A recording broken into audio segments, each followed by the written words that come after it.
mag-sub sa USP Church. So bisan pa man managlahi ang aming prinsipyo sa pagtuo, dili na mo ay rason nga nakababag o nakabahin. Dili may rason na ako kasal. Walay babag yun. Kung na magpasalamat ako sa usap ginikanan nga bisan pa man sa tanang panahon na ingon nga dili ako perfecto. May panahon sa na ako may sukamod, bisan pa man ako may sukamod na andam gyapon sila akong usap.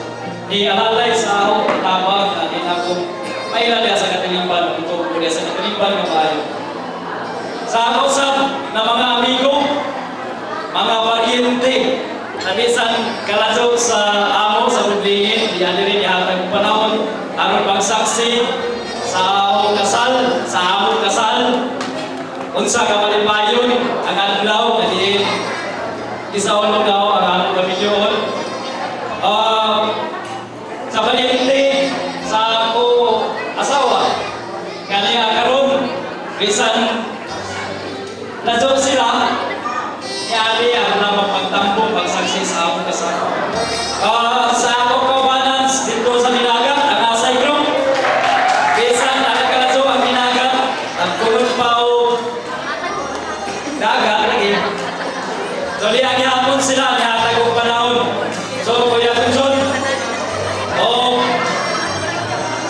isa mo ni, anan, kamembro sa Asay Group. Wala man si Father Lolo. Dinagat First Station Personnel, wala diri. Ang Maylin First Station Personnel, ilagaw na. Ang Alegria First Station Personnel, ilagaw na sa Apa man? So sa last na ako na-visit sa ako asawa, ang relasyon, siyempre lahi na ang relasyon sa akong kinikanan, sa aking suot, sa katong sitwasyon. So, kananira ang simbol, napunta na magawahan mo o unod sa uban. Malihaw mo no, mo sundog ang uban, ang tanan na ang tanan, sundog ang tanan. Okay na yung posisyon? Lagi na nga ako kumangko, akin na yung posisyon, nagsimbolo rin sa akong relasyon, sugod karon. Ang akong kumangko, nagsimbolo sa akong relasyon sa akong ginikanan.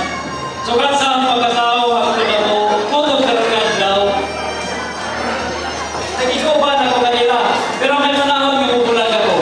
Pero hindi sa ingon nga buwag sa bako, may panasang na mubalik. Kaya nga akong kutog, nagsimbolo rin sa relasyon sa akong igsoon. So kan sa akong pagkapatanon, hangtod kanila ko, hangtod karon kanibuwag ako. May panahon sa nga mabuyag ako sa ila. Dili man lintin nga kami magubad. Mabuyag ako, pero dili sab sa ingon nga hangtod-hangtod na mabuyag. Mubalik gapon. Ang akong kumingking, nagpasabot ni simbolo sa relasyon sa akong mga amigo, kauban sa trabaho, nagtama sa akong na akong mamahinong inuog sa mga tao. Kung ano akong relasyon sa akong mga amigo, may panahon na kami magkauban, pero may panahon sa na magbuyag ni.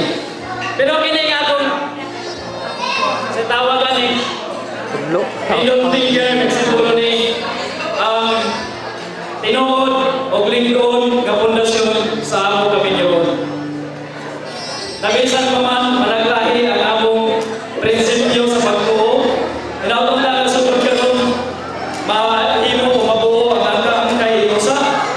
Okay ni, sa tunga, nagsimbolo ni nga sugod karon, wala na makabulag pa kanamo. Bisan pa kung sao, dili kasi na mawayan, diba? Dili manamit. So, yan yung ako asawa karon, hinaon, tabangan ko niya siya sa pagpanday, sa likod ng pundasyon, sa among kaminyoon, o sa among sunod, sa among pamilya, o maatong modelo sa among maabot ng mga anak. So, daghang salamat, o ginamang tabay, nga tabangan mo ako sa pagpanday na. Karon, ang simple na mo pagkasalamat, masinsir gyapon sa inyong patagan. Salamat! Nakaibalo ako kadili tanan na kontento, dili tanan malipayon. May panapayo-palo sa nga masulubon, amot nga na masulubon, siguro wala kakaon. O kamo ni ana, dako ang ako pagpangayo, dako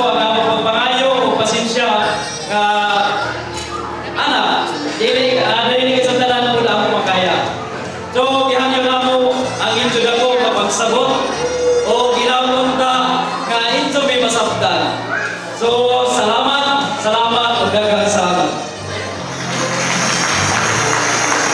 Istorya yun, istorya.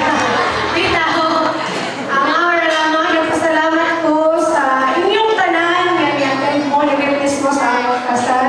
Bisa to, Lunes na Lunes, but still, naghatag na ganito kan para na mo share, mo witness sa among kasal. So, thankful ka na, Joey, kay, bisa nun sa kaladyo, bisa na kuya-kuya ng panahon, but still, nagkikuyog mo sa amo.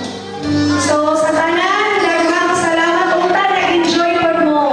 Bisa to sa among ginagmay, nga among alagad sa inyo, ta happy sa mo. Kay, kung makita na mo, happy na po me.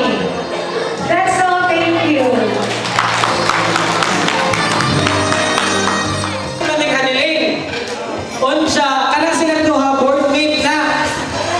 Boardmate, pagkahuman, nag-iho naman pag-graduate si Journey.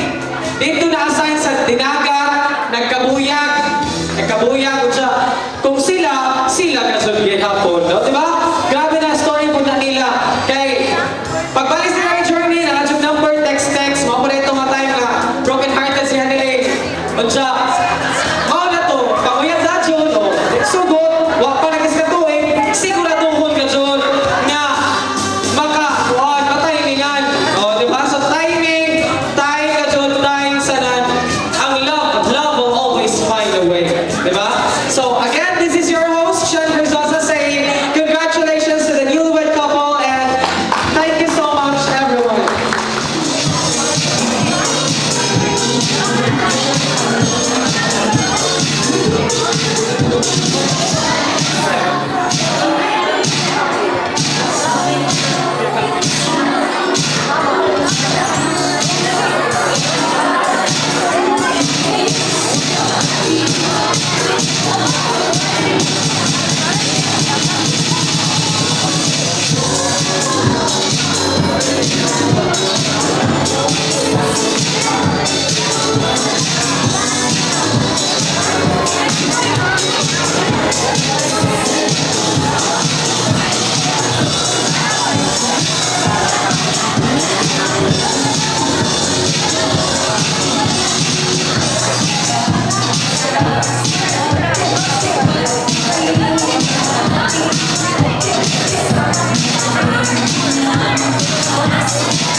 Thank you.